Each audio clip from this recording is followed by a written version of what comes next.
Halo semuanya, balik lagi di Geeksai Channel. Oke, akhirnya kita kembali lagi dengan untuk saat ini seri terakhir aja. Seri terakhir yang udah tayang ya, jadi udah beres sampai saat ini ya ini.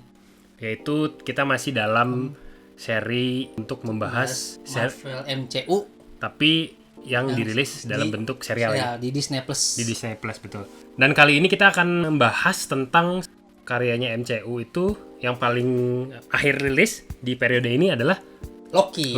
Nah, ini memang juga secara karakter juga cukup kuat. Salah satu villain yang cukup banyak penggemarnya ya. Jadi bisa dibilang banyak yang simpati lah gitu ya. Jadi karena secara visual keren juga sih, karakternya juga keren. Yang meranin juga good looking, karismatik juga kan gitu. Si Tom Hiddleston ya. Tom Hiddleston. Nah, jadi keren juga.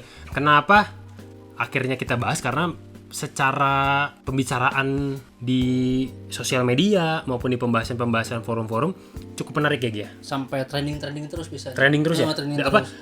Kan seminggu sekali tuh rilisnya ya. Nah, setiap rilis tuh pasti ada aja heboh hype ya. Sampai ada hashtagnya setiap Rabu kan, Loki Wednesday. Jadi setiap Rabu teh nungguin gitu. Nah, kebetulan gue juga udah selesai nonton Loki dan ada beberapa yang mungkin kita bahas dan mudah-mudahan spoilernya tidak terlalu banyak aja. Cuman kalau misalkan nggak ketahan ya apa boleh buat, nanti kita kasih warning seperti biasa. Ya. Teman-teman. Cuman kita tujuannya di sini adalah pengen ngasih review dan ngasih pandangan. Siapa tahu ada yang belum nonton dan ragu ya Gia. Karena kan balik lagi masih banyak yang belum aware atau belum ngeh kenapa MCU mesti membuat sebuah serial gitu ya. Iya benar sekali. Kira-kira kita mulai dari mana Gia? Jadi ya pasti sih seperti serial sebelum yang pernah kita bahas. Video-video sebelum ini kita pernah bahas itu pasti selalu ada backstory-nya dulu ya. Nah, sama dari Avengers Endgame. Tapi ceritanya di satu segmen waktu mereka kembali ke New York tahun 2012 untuk mengambil Tesseract kan. Nah, di situ ternyata misinya tidak berjalan mulus tuh. Sempat lepas Tesseract-nya. Ada ketololan lah. Ya, ketololan biasa, namanya udah direncanakan baik-baik pasti ada yang miss kan. Tiba-tiba Loki di tahun 2012 berhasil mendapatkan tangannya megang si Tesseract. Dan akhirnya dia kabur dari timeline waktu itu gitu. Itu keluar timeline ya? Keluar timeline. Oh iya? Iya. Jadi kan misalnya dia tuh kabur gitu dari tahun 2012 itu kan. Dan akhirnya di sini jelasin bahwa ternyata ada sebuah organisasi atau sindikasi gitu kali ya. Ada satu, ya benar sih, organisasi yang mengawasi atau mengontrol lagi. Mengawasi semua time variance itu. Jadi namanya makanya TVA di sini namanya Time Variance Authority. Jadi otoritas variasi waktu lah kalau diterjemahkan ke Indonesianya. Nah, di situ jelasin bahwa ternyata mengawasi tuh hal-hal yang enggak sesuai dan dia akan mengembalikan si waktunya tuh ke yang sakral. Jadi ada sebuah timeline utama yang dijaga ya. Dijaga bahwa kalau ada simpangan potong gitu. Jadi dan memang sudah disebutkan di Infinity War ya sama si The Ancient One ya. Si Ancient One bahwa ketika lu mengganggu sebuah realita atau timeline itu tuh bukan berarti dia berubah linear tapi sebenarnya bercabang gitu. Jadi timeline utamanya tetap jalan, tapi dia punya cabang, punya mungkin alternate reality lagi. Mungkin bisa dibilang masa depan alternatif lagi. Jadi kayak kan? Ya kalau yang masa depan utamanya yang kita tonton di bioskop ya itu Thanos-nya kalah misalnya. Cuman gitu. Ada cabang lain yang itu berbeda lah pokoknya. Dan itu yang coba lagi diangkat sama MCU ya. MCU ya benar. Lewat serial Loki nih. Nah. Dan di situ kan memang sebelumnya sempat ada usaha untuk mengembalikan batu-batu untuk supaya balik lagi jadi normal. Cuman ternyata udah terlanjur kayaknya nggak bisa intinya gitu ya. Intinya konsepnya. Dikiranya teman-teman Avengers dalam artian yang mereka berhasil mengalahkan Thanos, yang waktu utamanya itu dikembalikannya Tesseract-nya dari yang Captain America tahun 70 itu. Jadi kan mereka sempat ke facilities-nya pelatihannya Captain America, ngambil Tesseract-nya di situ. Ternyata yang nggak keambil di tahun 2012 itu yang dibawa kabur sama Loki, itu bikin variasi waktu. Membentuk tadi tuh alternate reality baru ya. Sebenarnya sih kalau diterjemahnya Nexus Event gitu. Nexus Event. Jadi peristiwa cabang ya gitu kan. Ada satu peristiwa pemantik yang membuat cabang ya. Cabang ya. Itu yang diantisipasi oleh TVA di dalam serial ini. Nah, kenapa kami nampilin di depan kayak gini? Karena pendekatannya tuh unik, bro. Iya. Aneh. Karena kalau kalian coba tonton di awal gitu kayak bentar, ini apa nih? Kayak gue juga butuh waktu untuk mencerna gitu. Ya, jadi kayak sana kayak ada hal yang lebih kuat berkuasa daripada yang kemarin kita tonton di film itu kan. Ternyata ada loh yang organisasi atau otoritas yang ngontrol bahwa takdir, bisa dibilang takdir kali atau gimana ya, jalan hidupnya tuh harusnya kayak gini gitu kan.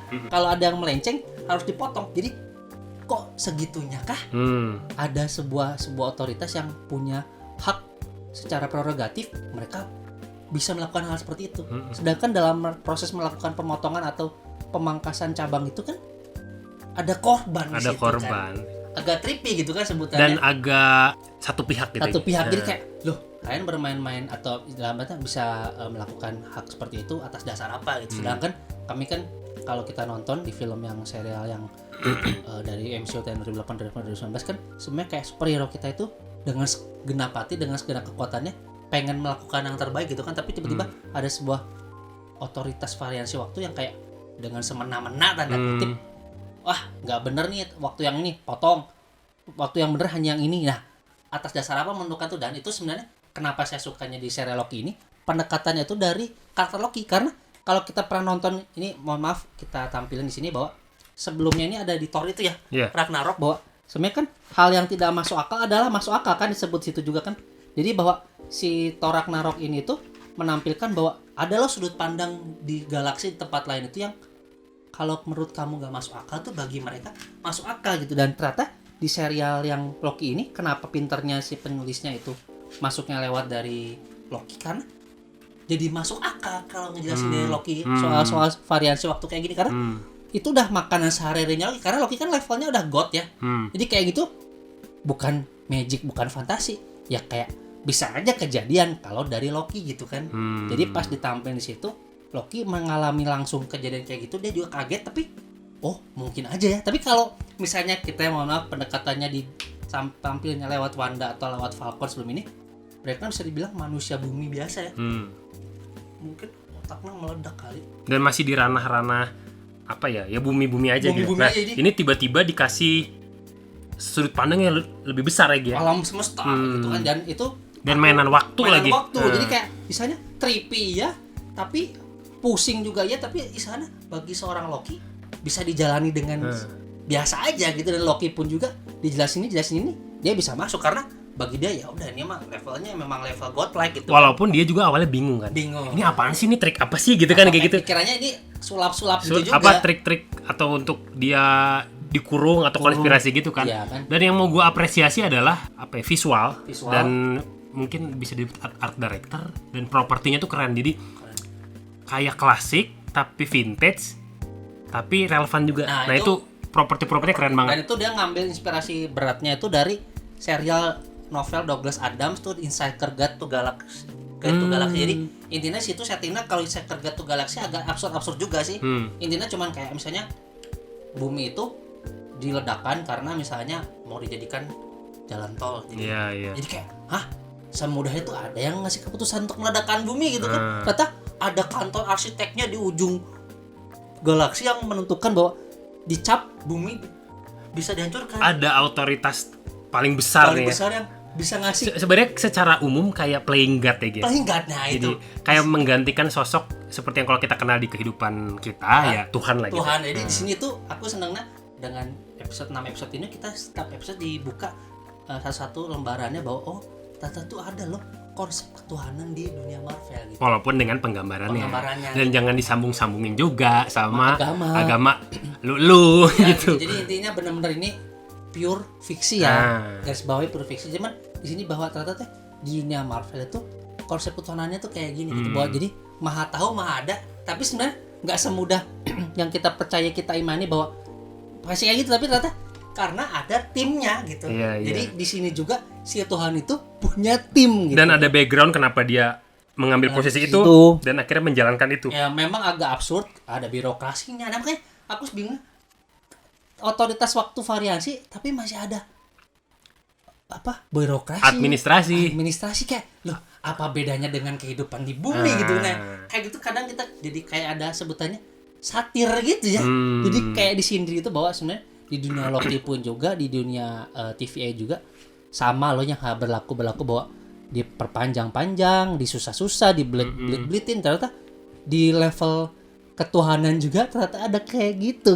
Nah itu yang bikin ternyata Loki itu engage penonton bahwa oh ternyata sejauh ini ada yang ngatur loh semuanya, dan kita selalu sempat nyebut bahwa ternyata nggak ada kehendak bebas seperti di dunia Marvel free will itu. Jadi dan di sini bakal dieksplor lebih lanjut karena ada karakter-karakter yang bisa bilang notable atau mencuri perhatian gitu. Betul.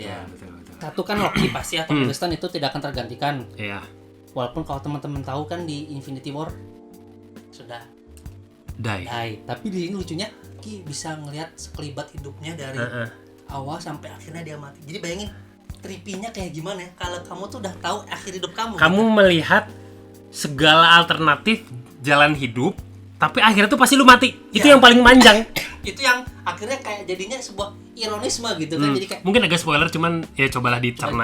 Jadi di situ akhirnya dia, ini kah kekuatan terbesar di alam semesta. Dia jadi kayak dikerdilkan gitu di situ. Dan dia kan sebenarnya memang dari awal dia muncul itu motivasinya power ya. Power, jadi cuman kayak pengen berkuasa ya. Misalnya dapat pengakuan lah gitu. Apa kan? Kayak ada sindrom kayak gitu ya. Sindrom gitu. Nah, di situ ternyata dia dihadapkan dengan sebuah institusi, dan di situ banyak agen-agen yang unik gitu. Dan entitasnya ternyata lebih berkuasa gitu. Dan agen yang unik yang kita bisa sebut lagi tuh Mobius. Itu diperankan oleh Owen Wilson. Itu banternya mereka, bercandanya mereka tuh, sarkasnya itu pas banget gitu ya. Apa tektokannya enak ya, lucu gitu. Itu tuh sebenarnya hebatnya, bayangin seorang dewa cuman ditemenin sama agen. Ya kayak di sini mungkin dewa sama polisi gitu ya. Tapi mereka tektok-tektokan mempertanyakan apa sih alam semesta ini dengan gampangnya. Saling meragukan, terus saling meyakinkan, tapi belakang-belakangnya sama-sama ragu. Kayak gitu. Jadi ada perpindahan emosional gitu ya. Dan kalau nggak salah duet ini sempat ada terjadi sebelumnya, guys. Sempat terjadi, tapi di luar film MCU. Maksudnya itu apa sih gitu? Itu film Midnight in Paris. Itu mereka berdua juga ya. Jadi ibaratnya mereka pernah beradu acting ya. Beradu acting, makanya mungkin salah satu alasan casting directornya milih Owen Wilson karena udah pernah tektokan enak gitu sama. Dan bagus ya gitu. Bagus. Apa sih pairingnya bagus. Nah, di situ ada beberapa karakter-karakter yang mungkin kayak Ravonna Renslayer gitu kan, diperankan oleh Gugu Bataro, aktris keturunan Nigeria Inggris. Terus ada agen B-15 itu kan, yang di sana akhirnya disadarkan bahwa ternyata ini juga sebuah konspirasi ya. Itu di sana ada kebenaran di baliknya. Jadi di sana kalau pakai slogan X-Files, the truth is out there gitu kan. Jadi kamu kayak kadang terkungkung di sebuah tempat itu tuh kayak ngikutin rutinitas aja setiap hari kan, birokrasi ini kayak gitu berulang-ulang. Tapi ternyata ada loh yang lebih konspirasi teori di balik itu. Jangan di situ ceritanya Loki pun juga sama Mobius mencoba, tadi kan Bos bilang mencari apakah itu kebenaran gitu kan. Akhirnya dia mencari, akhirnya perjalanannya membawa mereka akhirnya ketemu dengan salah satu varian Loki. Yaitu di sini sebutnya Sylvie. Karena di sini Loki tapi versi perempuannya. Nah, itu juga unik. Jadi tiba-tiba lah ada Loki versi perempuannya, gimana sih kelakuannya? Wah, itu pas episode 2 dimunculin dengan nama The Variant itu langsung kok versi perempuan, gimana cara kelakuannya? Apakah juga tukang tusuk dari belakang, nggak bisa dipercaya? Ternyata thread itu tetap melekat gitu ya. Dan cuman bedanya satu laki-laki satu perempuan, jadi kayak akhirnya mereka tuh bisa saling memahami bahwa kalau dari sudut pandang perempuan kayak gini, dari sudut pandang laki, tapi sebenarnya berdua tuh Loki yang sama gitu kan. Punya main core-nya ya gitu. Punya main core, cuman karena beda jenis kelamin aja gitu. Jadi pendekatannya agak beda. Dan ternyata kita dihadapkan, berarti ada juga ya Loki perempuan gitu kan. Jadi dan akhirnya kita perjalanan mulai bisa berdamai dengan dirinya sendiri, damai sama yang itu ya. Dan menurut gue brilian banget menggambarkan bahwa ini nggak tahu agak spoiler apa enggak. Kan Loki itu narsis ya. Narsis ya. Dan narsis itu kan mencintai diri sendiri. Dan akhirnya dia mencintai dirinya sendiri gitu. Tapi dalam bentuk objek lain. Itu menurut gue brilian banget. Ini tuh kayak apa? Kayak si Sylvie dan Loki itu jadi mirrornya gitu. Ya kalau lu kayak gitu ya wajar, karena gue juga kayak gitu kan. Dan hebat di sini ada satu kata-kata benar-benar lu narsis ya, lu mencintai diri lu sendiri. Iya, kayak diejek gitu kan. How narcissistic you are gitu kan. Jadi kayak gitu. Jadi kisahnya hebatnya di serial Loki ini, kita ditampilkan bahwa ada satu varian Loki yang dari timeline yang lain, dari universe lain, versi perempuan, dan itu membuka peluang kemana-mana gitu kan gitu. Dan di situ ternyata kita nanti akan nonton lebih lanjut ke belakang. Kalau teman-teman nonton itu ternyata variasi Loki-nya banyak banget, karena Loki itu literally kekuatan terhebatnya dia itu bertahan hidup, dan semua Loki yang itu bertahan hidup semua di gitu dalam satu ruang lingkup tertentu lah gitu. Nah, kita bisa spoiler, cuman bisa di situ akhirnya si Loki, wah ternyata variasi saya banyak gitu, dan kelakuannya unik-unik semua lagi, sama lah gitu, dan bentuknya beda-beda lagi semua, dan itu hebatnya. Dan apa itu jadi menarik buat dieksplor lagi ya, kayak ada mungkin udah banyak juga di sosial media beredar gitu. Iya. Kalau sejujurnya kalau gue pribadi kepincut sama sosoknya Loki yang tua. Old Loki. Dan kostumnya klasik. Dan jadi inget sama penggambaran di komik zaman dulu gitu. Ya yang kita pernah tampilin juga kan, itu kan kayak gini tah. Terus ada juga Loki yang bossful Loki ya sebutannya. Jadi Loki yang sombong. Ada karena dia yang ngangkat palu. Jadi di timeline-nya itu yang dapat palunya malah Loki. Iya. Terus ada lagi Kid Loki. Jadi masih Loki kecil. versi anak-anak. Tapi di situ di timeline itu kalau nggak salah dia ngelakuin hal yang buruk lah, pokoknya kita nggak bisa ngasih tahu. Terus ada ini Loki buaya. Itu aneh banget. Itu aneh pas muncul. Cuman jadi apa sih, kayak nggak jelas gitu, apaan sih ini? Nggak ngomong apa-apa, cuman dari mimik muka seorang reptil. Terus gitu kan. Cuma dikasih topi tanduknya gitu doang, aneh banget anjir. Wah, ternyata pernah kejadian 3 tahun lalu bahwa Spider-Man juga ada Spider-Man babi. Ini sekarang ada Loki. Loki buaya. Gitu kan. Iya. Kayak kenapa buaya? Kan warnanya hijau. Semudah itu kan. Iya. Maksudnya? Iya. Kayak kenapa kamu yakin dia Loki? Karena warnanya hijau kan. Maksudnya ya Allah, semudah itu. Tapi ternyata hebatnya penulis ceritanya itu si Cat Herron. Itu keren sih. Keren banget, dia bisa mengkombinasikan macam-macam absurdista itu dan bisa menggabungkan bahwa ternyata ini loh, mereka punya tujuan yang sama, mereka punya trait yang sama, kelakuan yang sama, tapi setiap karakter Loki-nya itu punya khasnya masing-masing gitu. Dan hebatnya untuk satu masalah bersama mereka saling membantu gitu. Iya, dengan karakter Loki yang sepicik itu gitu ya. Itu, dan akhirnya ketemu nih jawaban di balik asap itu kan. Di balik pokoknya kebenaran terbesarnya gitu. Dan dari karakter Loki yang banyak, varian-varian dengan kebenarannya ini membuka banyak pintu untuk eksplor karakternya ya. Khususnya kalau teman-teman mau tahu bahwa nanti kan sebenarnya di sini itu untuk masalah pindah-pindah ke waktu pas di Avengers Endgame kan yang introduksi lewat si Ant-Man ya. Dan nanti kalau nggak salah Ant-Man ketiga itu kan judulnya Quantumania. Nah, konon katanya nanti Ant-Man itu akal masuk ke dunia kuantum dan mungkin bisa aja ketemu dengan salah satu dari varian Loki itu gitu.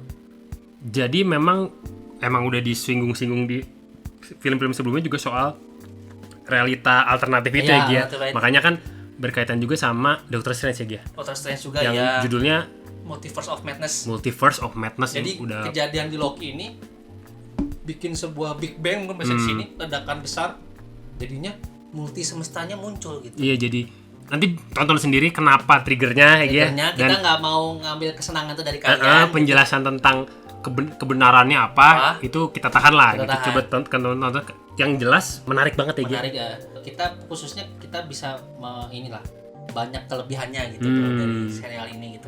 Kelebihannya satu tadi kan kamu sempat kostum properti kayak gitu. Visualnya keren, terus karakterannya unik semua walaupun screen time-nya tetap banyakkan Loki, tapi pas mereka muncul khususnya kudos ke casting direkturnya Marvel bisa casting Sophia Di Martino jadi Sylvie itu ya. Keren banget itu, istilahnya benar-benar kayak plek-plekan Loki tapi punya khasnya lagi sendiri gitu kan. Kelakuannya mirip dan itu hebat, mungkin pasti dia akan dipakai ke depannya. Terus sama saya suka musiknya itu. Keren. Creepy banget. Iya benar. Musiknya.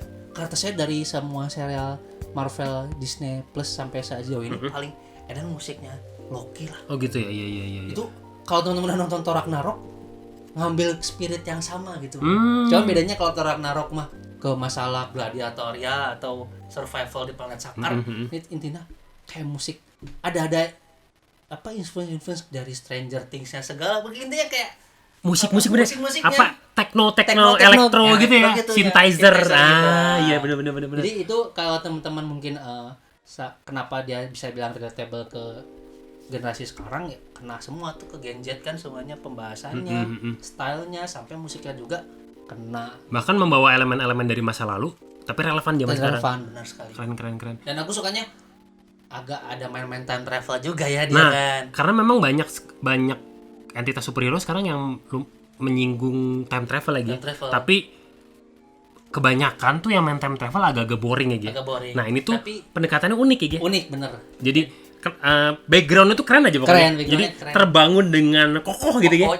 Bisa bilang kokoh dan natural. Jadi akhirnya oh ya mungkin juga dan nggak pernah sampai maksa gimana gitu ya, kayak kita kalau nonton film-film time travel yang lain kan misalnya aku mau ngubah masa depan dengan cara mengubah masa lalu gitu kan, tapi ini tidak semudah itu ternyata ada yang ngatur semua di belakang itu kan. Kamu mau kemana juga pasti ada yang belok lagi ke jalan utamanya kan gitu. Mungkin itu salah satu sisi positifnya.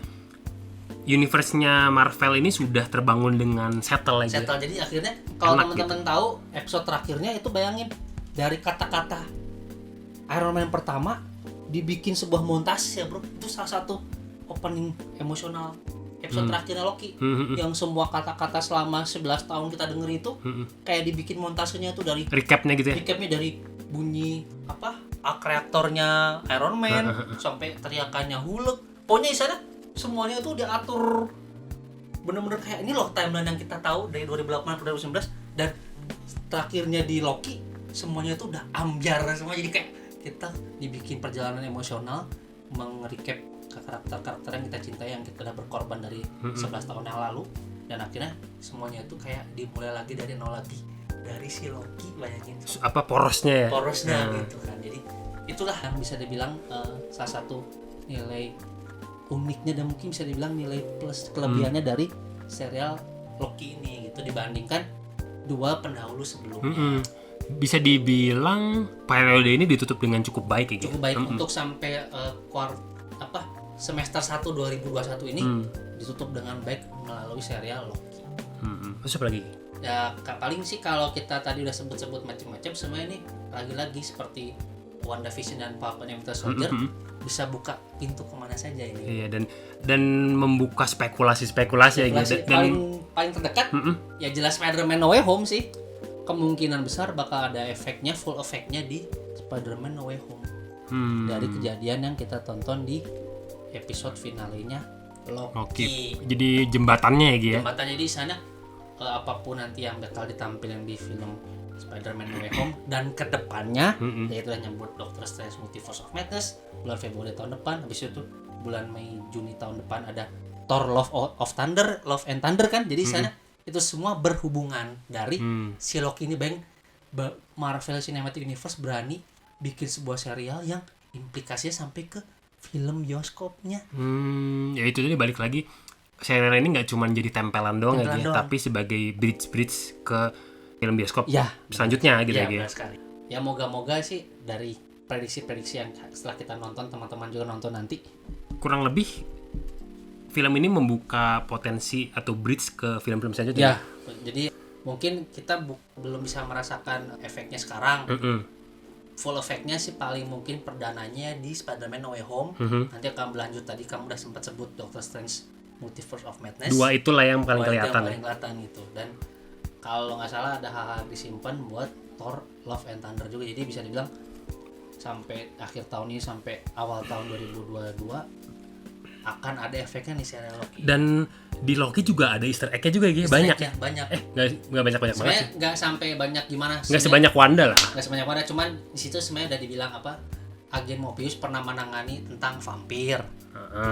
Gitu kan, kayak loh, vampir berarti di dunia Marvel ada vampir. Siapakah vampir itu gitu kan. Terus kalau Titan kita udah tahu ya, Thanos gitu kan. Jadi saya sama yang di dunianya itu yang terakhir yang ada Thor di dalam toples. Oh, itu ini Thor yang kodok. Itu apa sih?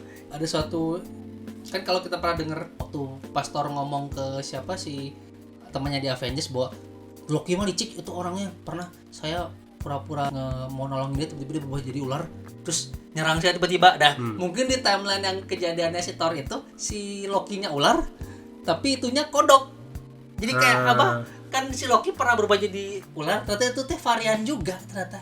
Loki ular gitu. Loki ular. Dan ada Thor kodok. Thor kodok jadinya kan ya itu. Di komik ada kan? Ya, sebenarnya di komik itu cuman pernah dia dikutuk kalau di komik. Jadi si Thor itu pernah ditipu sama si Loki, kena enchantment-nya dia, kena sihirnya dia, jadi kodok, tapi sampai dia membuktikan dirinya layak untuk mengangkat lagi si Mjolnir, akhirnya baru jadi manusia lagi. Jadi lucu gitu, ada kayak dan ini kalau mau tahu di mana cari sendiri. Nanti mungkin kalau pas nonton dan belum nonton, oh ini nih diomongin nih, coba cek. Lucu soalnya. Jadi Trog namanya, Trog.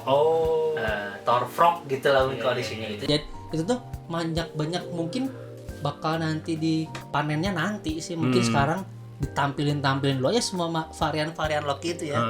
Dan ketiga serial yang sudah kita bahas sejauh ini juga sebenarnya kayak fondasi untuk cerita selanjutnya. Ya. Jadi misalnya bisa dibilang kayak di endingnya ngegantung, tapi tenang aja nanti bakal dijelasin di entah di film atau di serial berikutnya.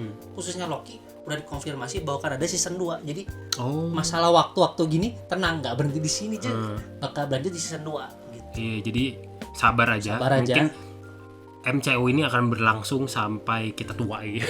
Mungkin kalau lihat siklusnya 2008 ke 2019 mungkin 2020 lah misalnya gitu. Berarti sekarang mungkin kurang lebih 2021 ya paling tamat 12 tahun lagi ya 2033 sih. Ya kalau tamat siapa tahu ada batch lagi gitu kan. Sampai anak cucu lah enggak tahu lah. Ya, itu istilahnya. Itu yang menarik MCU, perkembangannya tuh bisa luas banget ya. Dan sekarang yang dibahas temanya sebenarnya dark sih sebenarnya. Cuman pendekatannya aja dengan rasanya MCU yang remaja itu warna-warni. Tapi sebenarnya yang dibahas kalau kita ke intinya gitu ya. Intinya kayak kita kemarin Wanda masalah grief, Falcon masalah kepantasan atau loyal dan ada isu rasial juga pemerintahan. Loki masalah ini free will gitu, eksistensi gitu. Jadi kayak itu lebih berat lagi. Tapi hebatnya kita tuh karena diintroduksi ke serialnya dengan caranya Marvel, kayak nggak ngerasa kalau kita lagi dijelasin tentang seperti itu gitu. Tentang value itu gitu. Itu sih yang menarik kayak gitu. Menarik apa banget. hebat penulis ceritanya gitu. Intinya bisa dibilang semua penulis cerita yang sejauh ini dari Wanda, recap lah Falcon, Winter Soldier sama Loki ini bisa dibilang keren lah. Mereka bisa ngambil elemen-elemen dari komik akurat sampai kostum-kostumnya sampai kejadian-kejadiannya, tapi bisa relatable ke penonton sekarang. Ya gue sampai bingung, ini ngerancang ceritanya kepikiran di mana gitu kan. Walaupun emang ada source materialnya ya, cuman kok bisa gitu pendekatannya gitu, itu hebatnya sih. Iya. Jadi itu maksudnya kesimpulannya itu sih, maksudnya dia punya pendekatan yang menarik dan teman-teman wajib, kalau menurut kita wajib ya. Jadi apalagi buat penggemar MCU yang butuh bridging untuk kedepannya supaya nanti ngerti lah gitu. Ngerti, benar sekali. Ini kalau ada teman-teman yang mau nambahin komentar, ada yang lebih tahu gitu kan, mau info, diskusi, bertanya, bisa ke komentar atau ke DM Instagram masing-masing dari kita, bebas. Jangan lupa subscribe juga. Ini mungkin untuk sementara akhir dari seri MCU serial lagi. Mungkin kedepannya kita akan bahas topik-topik lain. Mudah-mudahan semakin menarik. Jangan lupa subscribe teman-teman, share teman-temannya buat bahan diskusi. Karena kita yakin di luar sana banyak yang suka diskusi film juga ya. Gitu. Oke, sepertinya udah sekian untuk video kali ini. Sampai jumpa di video selanjutnya. Bye bye.